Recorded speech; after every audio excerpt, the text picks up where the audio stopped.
Hello everybody, this is Money Mom. Welcome back to the channel and welcome back this evening to hear my 7 good money habits. Let's get started and talk about it. The first one, automate savings. I have a special account that savings goes into. One of the sources of income that I have goes directly there. Have we had to go into it sometimes? Yes, but at least it's there for that reason. So I have one of my checks go directly into that savings account so that I know that I am continually saving for things that come up. As we can tell, life happens when you're not making plans or even when you are making plans. Number 2, having more than one source of income.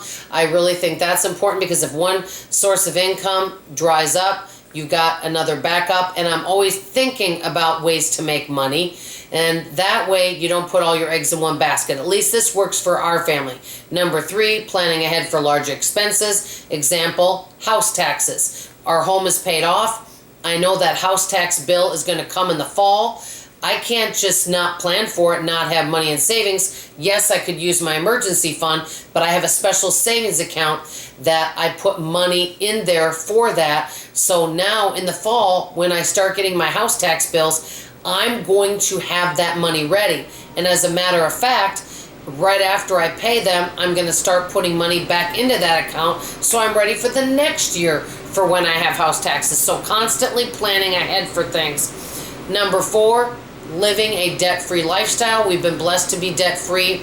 I would say since maybe 2018, we've been completely mortgage and consumer debt-free. Now I want to say something about that too. There's been times in our marriage that we've had some low debt also. We also had a house payment. We've had a car payment.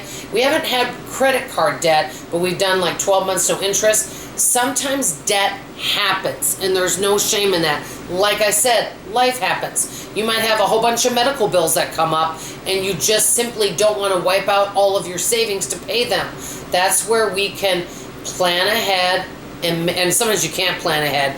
Plan for it. Make arrangements, come up with something that works for you, your family, and your budget, whatever that may be.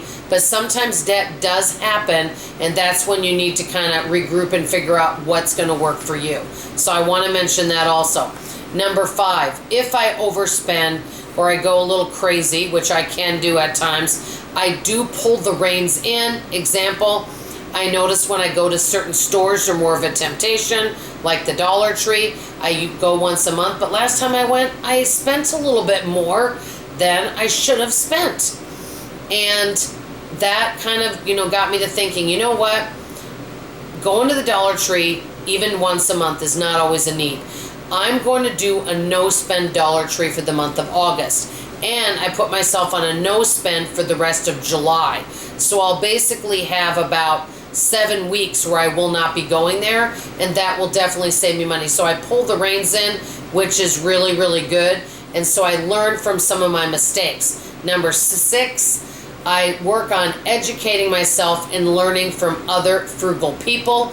I do consider myself moderate frugal, but I'm definitely not as frugal as many of the fantastic frugal channels out there, and I'm sure that I could learn by example from them, which brings me to number 7, which is basically summing all this up. I hang around other frugal people. Many of the people that I am with are also frugal. They're watching their spending. For example, we're not doing gift exchanges. We maybe pack a snack with us, or we eat at home before we go do something. We pick activities that don't cost money. So I'm hanging around and socializing with people that are not spending a lot of money, and that is a really good financial habit. I want to hear from you guys in the comments below.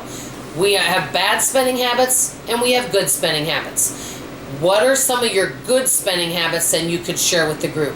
This way we can all learn from each other and hopefully minimize some of the bad ones. And sometimes we fall into bad ones because life happens, and that's okay, but that's when we pull the reins in. That's all I have to say, guys. I love you, I appreciate you, and I'll see you on tomorrow morning's video. Bye-bye.